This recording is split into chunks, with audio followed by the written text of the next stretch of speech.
How to set custom ringtone on WhatsApp on Android device. Hi everyone, welcome back to our channel.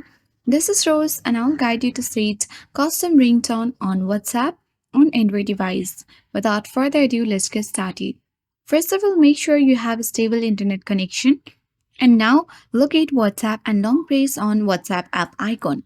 Tap on I icon to access app info page. Now tap on Manage Notifications and make sure you turn on Allow Notifications option. Scroll down. Now under Other, make sure that you turn on the notification for call notifications. And once you have done that, you need to come back. Tap on Open icon to access WhatsApp. Tap three dots at top right and access settings.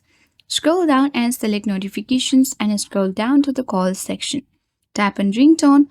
And to set custom ringtone, you can easily select the on this device at top of custom. And here you can easily choose between music and recordings and choose any of the ringtone. So that's how you can easily set custom ringtone on WhatsApp on Android. I hope this guide was helpful. If it was, then do like, share, comment, and don't forget to subscribe.